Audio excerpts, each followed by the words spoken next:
Procedure under composition scheme, तो ये हमारा आज का टॉपिक है। कंपोजिशन स्कीम का जो प्रोसीजर है वो क्या होगा, जीएसटी के अंडर में हम कंपोजिशन स्कीम आती है वो उसको पढ़ेंगे। तो कंपोजिशन स्कीम सबसे पहले होती क्या है, जो कंपोजिशन स्कीम थी वो स्मॉल टैक्स पेयर के बर्डन को रिड्यूस करने के लिए बनाई गई थी। और ये जो स्कीम आती है ये जीएसटी के अंडर में स्कीम प्रोवाइड की जाती है। और जो स्मॉल बिजनेसेस होते हैं उनका जो स्मॉल स्केल पर बिजनेस हुआ है तो उनका प्रॉफिट भी स्मॉल लेवल पर ही होगा, तो इसलिए उन्हें स्मॉल टैक्स पेयर बोला गया है।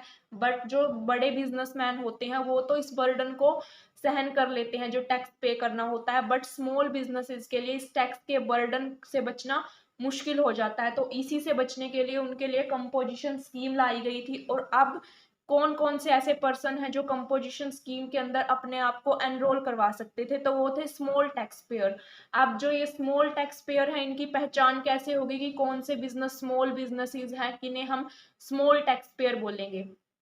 तो इसके लिए जीएसटी के अंडर में जो भी स्पेसिफाइड लिमिट मेंशन की गई थी, तो यहाँ पर स्टेट के अकॉर्डिंग एनुअल टर्नओवर की लिमिट फिक्स्ड की गई थी। मतलब कि जिनका जो टर्नओवर है, एनुअल टर्नओवर जिन बिजनेसेस का उस स्पेसिफाइड लिमिट से कम है तो वो तो कंपोजिशन स्कीम को ऑप्ट कर सकते हैं, बट जिनका ज्यादा है उन्हें जीएसटी की जो स्कीम है, नॉर्मल लेवी होता है जीएसटी का जो, उसके अकॉर्डिंग ही टैक्स पे करना पड़ेगा। तो जिनकी स्पेसिफाइड लिमिट से कम है एनुअल टर्नओवर वही जो टैक्स पेयर है कंपोजिशन स्कीम को ऑप्ट कर सकते हैं। तो ये थी कंपोजिशन स्कीम। अब इस कंपोजिशन स्कीम का प्रोसीजर क्या होगा, किन किन स्टेप्स को फॉलो करना पड़ेगा इस कंपोजिशन स्कीम को ऑप्ट करने के लिए।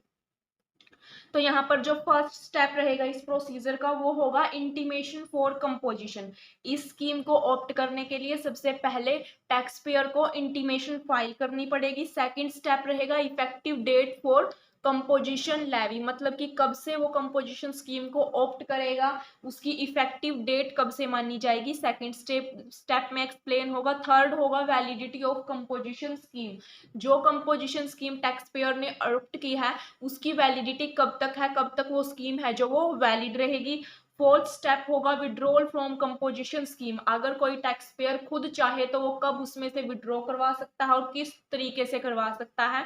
एंड फिफ्थ स्टेप होगा cancellation of option of composition scheme. Cancellation का मतलब कि कब अथॉरिटी के द्वारा उसके जो कंपोजिशन स्कीम के अंदर वो आया है उसको, रजिस्ट्रेशन को कैंसिल कर दिया जाएगा। अब यहाँ पर हम एक एक करके एक्सप्लेन करेंगे। सबसे पहले है intimation for composition. Composition scheme के लिए सबसे पहले टैक्स पेयर को इंटीमेशन फाइल करनी पड़ेगी। अब यहाँ पर तीन टाइप के टैक्स पेयर एक्सप्लेन किए गए हैं। अब ये जो तीन टाइप के यहाँ पर एक्सप्लेन किए गए हैं पर्सन, वो कौन कौन से हैं। फर्स्ट तो है कि जिनका रजिस्ट्रेशन जीएसटी के आने से पहले हो गया है। अब जीएसटी के आने से पहले, जीएसटी इंप्लीमेंट होने से पहले भी बहुत सारे बिजनेसेस चल रहे थे, तो वो वाले टैक्स पेयर होंगे। वो जीएसटी इंप्लीमेंट होने के बाद तुरंत कंपोजिशन स्कीम भी आ गई, तो वहां पर जो भी पर्सन जीएसटी के आने से पहले किसी भी एग्जिस्टिंग टैक्स के अंदर रजिस्टर्ड थे, तो जीएसटी आने के बाद वो कंपोजिशन स्कीम में को ऑप्ट करना चाहते हैं, तो फर्स्ट तो वो वाले पर्सन आएंगे जिनका बिजनेस पहले से चल रहा था। अब यहाँ पर सेकंड आएगा कोई भी फ्रेश रजिस्ट्रेशन, मतलब कि जीएसटी इंप्लीमेंट होने के बाद जितने भी नए रजिस्ट्रेशन हुए हैं वो वाले पर्सन जो कंपोजिशन स्कीम को ऑप्ट करना चाहते हैं। और थर्ड यहाँ पर आएगा अगर कोई पर्सन पहले से जीएसटी की नॉर्मल लेवी थी जो उसके अकॉर्डिंग टैक्स पे कर रहा था, मतलब जीएसटी के अंदर वो रजिस्टर्ड था बट वो कंपोजिशन स्कीम के अंदर रजिस्टर्ड नहीं था, बाद में वो कंपोजिशन स्कीम को ऑप्ट करना चाहते हैं, तो थर्ड यहाँ पर वो वाले टैक्सेबल पर्सन आएंगे। तो सबसे पहले हम तीनों की बात करेंगे जिनको कैसे इंटीमेशन अपनी फाइल करनी पड़ेगी। पहला है person migrating from existing to GST, मतलब जीएसटी आने से पहले जो बिजनेस चल रहे थे और जीएसटी आने के बाद उन्हें जीएसटी के अंदर अपने आप को एनरोल करवाना पड़ेगा, तो वो वाले बिजनेसेस। अब यहाँ पर जीएसटी के आने से पहले जो अदर टैक्स के अकॉर्डिंग अपना टैक्स पे करते थे, जीएसटी आने के बाद उन्हें अपने आप को जीएसटी में रजिस्टर्ड करवाना पड़ा। तो जो भी स्मॉल टैक्स पेयर थे, मतलब जिनका एनुअल टर्नओवर था जो वो स्पेसिफाइड लिमिट से कम था, उन्हें पता लग गया कि एक कंपोजिशन स्कीम थी वो जीएसटी के अंडर में प्रोवाइड की जा रही है जो उनके टैक्स के बर्डन को कम करेगी, तो वो अपने आप को डायरेक्ट जब भी जीएसटी के अंदर रजिस्टर्ड करवाया उन्होंने तो डायरेक्ट कंपोजिशन स्कीम के अंदर अपने आप को रजिस्टर्ड करवा लिया। तो ये थे वो पर्सन जो सबसे पहले ही कंपोजिशन स्कीम के अंदर आए थे जब जीएसटी इंप्लीमेंट किया गया था।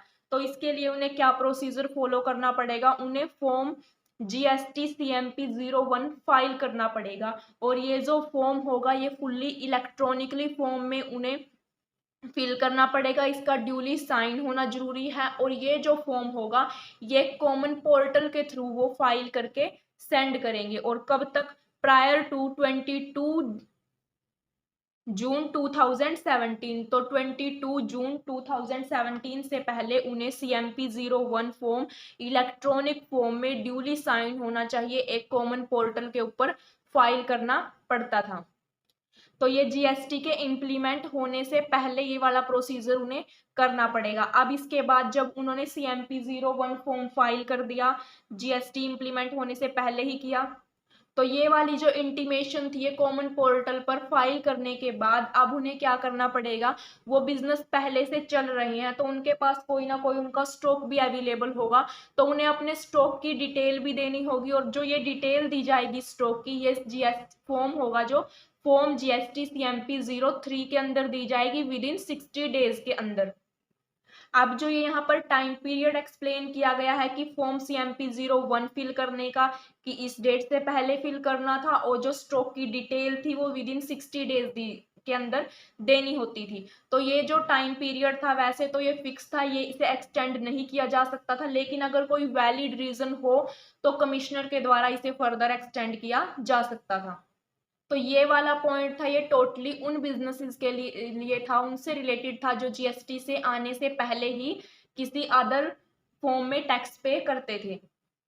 तो ये प्रोसीजर उन बिजनेसेस के लिए टोटली पूरी तरह से पास्ट से रिलेटेड है चीजें, अब ऐसा नहीं करने की जरूरत क्योंकि जीएसटी इंप्लीमेंट होने से पहले का प्रोसीजर था ये। अब इसके बाद सेकंड पॉइंट आता है फ्रेश रजिस्ट्रेशन का, मतलब जीएसटी इंप्लीमेंट हो गया उसके बाद जितने भी रजिस्ट्रेशन हुए हैं वो इसी तरीके से हुए हैं और अब आगे भी होंगे जो वो इसी फॉर्म में होंगे रजिस्टर्ड। तो अगर कोई भी फ्रेश रजिस्ट्रेशन हो रहा है, कोई भी नया बिजनेस एस्टेब्लिश किया जा रहा है तो वो भी जीएसटी के अंदर टैक्स पे करेंगे। बट अगर वो कंपोजिशन स्कीम को लेना चाहते हैं तो उन्हें कैसे फॉर्म फिल करना पड़ेगा, तो उनके लिए सबसे पहले है उन्हें फॉर्म GST REG 01, वहां पर CMP 01 था, यहाँ पर न्यू रजिस्ट्रेशन हो रहा है तो REG 01 फॉर्म का पार्ट B फिल करना पड़ेगा। और इस तरीके से वो फॉर्म फिल करने के बाद फ्रेश रजिस्ट्रेशन के केस में वो टैक्स पे कर सकते हैं अंडर सेक्शन 10 के अकॉर्डिंग। जो अंडर सेक्शन 10 है ये कंपोजिशन स्कीम को एक्सप्लेन करता है, तो इस स्कीम के अंदर वो अपने आप को एनरोल करवा सकते हैं REG 01 का पार्ट B फिल करने के बाद। इसके बाद थर्ड केस आता है switching from normal levy to composition, मतलब कि कोई पर्सन थे जो जब जीएसटी आया तो अपने आप को उन्होंने जीएसटी के अंदर एनरोल करवा लिया, तो उन्हें कंपोजिशन स्कीम के बारे में या तो नॉलेज नहीं थी या फिर वो इस केस में नहीं आना चाहते थे, तो उन्होंने तब अपने आप को जीएसटी की जो नॉर्मल लेवी स्कीम थी उसके अंदर अपने आप को एनरोल करवा लिया। बट बाद में वो कंपोजिशन स्कीम को ऑप्ट करना चाहते हैं तो इस टाइप के पर्सन्स को किस तरीके से अपनी इंटीमेशन फाइल करनी पड़ेगी। तो यहाँ पर जो फ्रेश रजिस्ट्रेशन था वो तो जब भी बिजनेस एस्टेब्लिश किया जाता था तभी कर दिया जाता था, उसी डेट से वैलिड माना जाता था। बट अगर कोई पर्सन स्विच कर रहा है नॉर्मल से कंपोजिशन स्कीम के अंदर तो वो मिड ईयर में स्विच नहीं कर सकता, तो उन्हें साल के स्टार्टिंग में ही ऑप्ट कर सकते हैं वो कंपोजिशन स्कीम को।